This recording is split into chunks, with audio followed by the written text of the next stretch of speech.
Hello friends, कैसे हैं आप लोग। आज हम आप लोगों के लिए एक नया लेसन लेकर के आए हैं।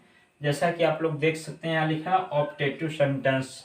तो जी हाँ, आज के लेसन में हम लोग इसी के विषय पर चर्चा करेंगे। ऑप्टेटिव सेंटेंस क्या होता है और इसको किस तरीके से ट्रांसलेट किया जाता है। तो सबसे पहले ऑप्टेटिव सेंटेंस मीन्स होता है आशा सूचक वाक्य। ऑप्टेटिव सेंटेंस मीन्स क्या होता है, आशा सूचक वाक्य। अब इसको किस तरीके से ट्रांसलेट करेंगे उसको देखना है। सबसे पहले इसका पहचान देखते हैं कि ऑप्टेटिव सेंटेंस का क्या पहचान होता है।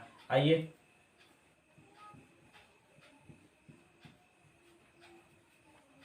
ये है ऑप्टेटिव सेंटेंस के पहचान। इसमें लिखा है कि इसमें शुभकामना, आशीर्वाद, भगवान से प्रार्थना, श्राप यानी अभिशाप तथा इच्छा व्यक्त होता है। ऑप्टेटिव सेंटेंस में क्या होता है, किसी को श्राप दिया जाता है, किसी के लिए शुभकामना बोला जाता है, या फिर किसी को आशीर्वाद दिया जाता है, किसी के लिए भगवान से प्रार्थना किया जाता है, या अपनी इच्छा व्यक्त किया जाता है। ठीक इस तरीके से ऑप्टेटिव सेंटेंस होते हैं। ऑप्टेटिव सेंटेंस में क्या होता है, या तो शुभकामना दिया जाएगा, या किसी को आशीर्वाद दिया जाएगा, या भगवान से प्रार्थना होगा, या तो किसी को श्राप दिया जाता है, या तो फिर इच्छा व्यक्त होता है। तो चलिए आइए इसको ट्रांसलेट कैसे करेंगे ऑप्टेटिव सेंटेंस को, चलो आगे देखते हैं। चलिए, यहां लिखा है सबसे पहले आपको ऑप्टेटिव सेंटेंस में मे लिखना है। क्या लिखना है, मे। उसके बाद या तो कोई सब्जेक्ट लिखेंगे या तो गॉड लिखेंगे, या तो सब्जेक्ट लिखेंगे या तो गॉड। अभी आगे हम बताएंगे कब सब्जेक्ट लिखा जाता है या फिर कब गॉड लिखा जाता है।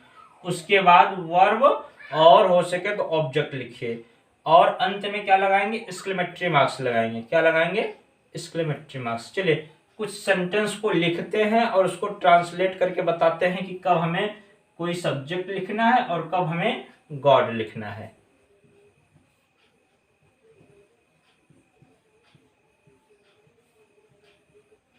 चलिए, यहां कुछ ऑप्टेटिव सेंटेंस के वाक्य लिखे गए हैं। यहां लिखा है भगवान करें वह परीक्षा में पास हो जाए। भगवान करे वह परीक्षा में पास हो जाए। अब इसको देखिए, सबसे पहले यहां लिखा है भगवान करें, तो आप यहां पे सबसे पहले आपको क्या लगाना है, मैं। हर एक वाक्य में शुरू में क्या लगाना है, मैं। उसके बाद मैं के बाद यहां डबल ऑप्शन आते हैं, सब्जेक्ट लिखना है और गॉड।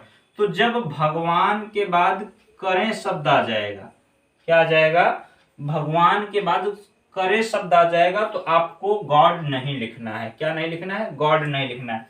क्या लिखना है, अगला सब्जेक्ट लिखना है। यहां ही है ना, तो मैं ही। उसके बाद वर्ब और ऑब्जेक्ट, पास होना, पास। परीक्षा में है तो इन द एग्जामिनेशन।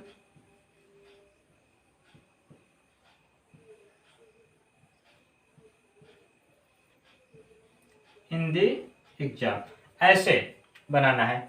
और यहां देखिए भगवान तुम्हारी रक्षा करे।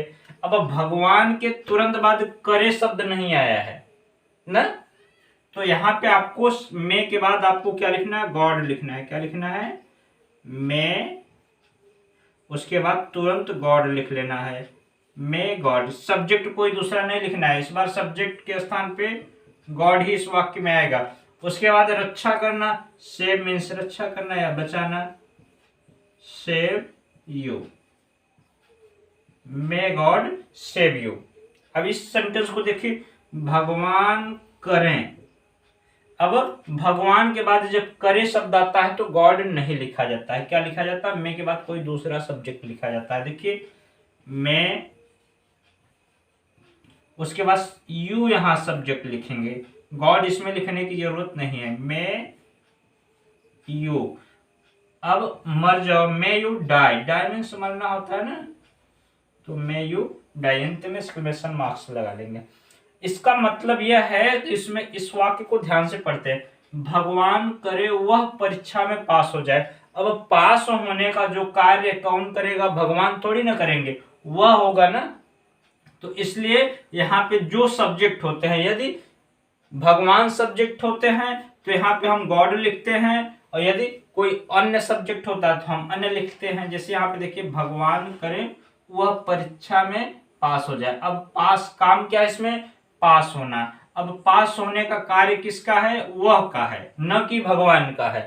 ठीक, यहाँ पे भले ही भगवान से भाई प्रार्थना किया जा रहा है, लेकिन पास होने का कार्य तो वह है, इसलिए हमने यहाँ गॉड नहीं बल्कि ही लिखा गया है। और इस वाक्य में देखिए, भगवान तुम्हारी रक्षा करे। अब इसमें क्या काम है, रक्षा करना। अब रक्षा करने का काम किसका है, भगवान का है।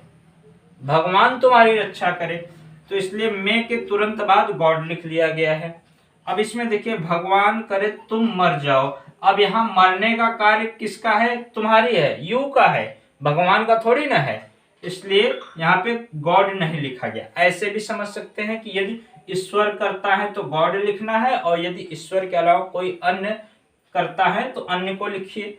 ऐसे भी समझ सकते हैं, या तो फिर दूसरे ढंग से आप समझ सकते हैं, हिंदी के जो वाक्य होते हैं भगवान के बाद करे शब्द आ जाएगा तो आपको गॉड नहीं लिखना है, और यदि भगवान के बाद करे शब्द न हो तो आपको गॉड लिखना है। यहाँ लिखा है अपूर्ण इच्छा। अब ऑप्टेटिव सेंटेंस में कुछ ऐसे वाक्य होते हैं जो इच्छा बीते हुए समय में नहीं पूरे हुए होते हैं, तो उसको किस तरीके से ट्रांसलेट करते हैं, चलिए उसको ध्यान देते हैं। चलिए, यहाँ लिखा है अपूर्ण इच्छा। अब इसमें सबसे पहले इसको ध्यान में देना है, काश। काश या फिर इसको यदि बोल सकते हैं। यदि के लिए या फिर काश के लिए इफ लगाया जाता है, या फिर ओ दैट, ओ दैट। काश के लिए कितने वर्ड होते हैं, if, oh that, oh that. यदि मेरी इच्छा है कि आए तो आपको आई विश लिखना है। क्या लिखना है, आई विश। उसके बाद यहाँ लिखा है कितना अच्छा होता कि। अब इसके लिए क्या लिखा जाता है, वुड दैट लिखा जाता है। क्या लिखा जाता है, वुड दैट। अब अपूर्ण इच्छा में यदि ये सब शब्द आते हैं तो सबसे पहले इन्हीं की स्पेलिंग लिखी जाती है। उसके बाद क्या लिखा जाता है, सब्जेक्ट लिखा जाता है। क्या लिखा जाता है, सब्जेक्ट। और सब्जेक्ट चाहे सिंगुलर हो या प्लूरल, सभी के साथ हम लिखेंगे वर। क्या लिखेंगे, वर। और ऑब्जेक्ट लिख करके एक्सक्लेमेटरी मार्क्स लगा लेंगे। ठीक, इस तरीके से अपूर्ण इच्छा के जो सेंटेंस होते हैं ट्रांसलेट होते हैं। यानी सबसे पहले या तो काश की स्पेलिंग यहाँ लिखेंगे, या तो मेरी इच्छा है कि के लिए वुड दैट लिखा जाएगा, या तो कितना अच्छा होता कि इसके लिए नहीं, आई विश मेरी इच्छा है कि के लिए, उसके बाद कितना अच्छा होता कि उसके लिए वुड दैट यहाँ लिखेंगे। ठीक, इनका स्पेलिंग लिखने के बाद आपको सब्जेक्ट लिखना है। सब्जेक्ट चाहे सिंगुलर हो या प्लूरल, सभी के साथ आपको वर्ब का प्रयोग करना है। उसके बाद ऑब्जेक्ट। जैसे एक सेंटेंस देखते हैं, यहाँ लिखा है काश मैं एक पक्षी होता। अब ये पक्षी होने का सपना बीते हुए समय में अधूरा रह गया है, तो सबसे पहले काश के लिए क्या लिखेंगे, इफ। यहाँ लिखा है ना, कुछ भी लिख सकते हैं इसमें से। काश के लिए 3 ऑप्शन है, if, oh that, oh that. उसके बाद क्या लिखना है, मैं। सब्जेक्ट लिख लीजिए आई, और आई के साथ वैसे वाज का प्रयोग होता है, लेकिन यहाँ बताया गया है कि हर एक सब्जेक्ट के साथ वर ही प्रयोग करना है। If I were a bird. ठीक, उसके बाद एक्सक्लेमेटरी मार्क्स। इस तरीके से होता है। चलिए एक और ध्यान देते हैं। यहाँ लिखा है मेरी इच्छा है कि वह राजा होता। अब यहाँ पे मेरी इच्छा है कि, इस इतने के लिए पहले बताया गया कि आई विश लिखा जाता है। क्या लिखा जाता है, आई विश। उसके बाद सब्जेक्ट लिखिए। देखिए यहाँ पे लिखने के बाद आपको सब्जेक्ट लिखना है। अब वह है ही, वैसे ही सिंगुलर है, वाज का प्रयोग होता है ही के साथ, लेकिन हमें इसमें अपूर्ण इच्छा वाले वाक्य में हमेशा वर ही लगाना है, ही वर। अब राजा है तो अ किंग। इस ढंग से अपूर्ण इच्छा के जो सेंटेंस होते हैं वो ट्रांसलेट होते हैं। अब यहाँ पे होता कितना अच्छा होता कि, अब आप वहां पे क्या लगा लेंगे, वुड दैट लगा लेंगे। ठीक, इस तरीके से होता है। अब इसी में क्या होता है कि यदि कोई नाउन या कोई वस्तु अपने पास बताई जाए तो हम वर के स्थान पे क्या लिखते हैं, हैड लिखते हैं। क्या लिखते हैं, हैड। जब कोई नाउन किसी के पास बताई जाए तो हम अपूर्ण इच्छा में वर का प्रयोग नहीं करते हैं बल्कि हैड का प्रयोग करते हैं।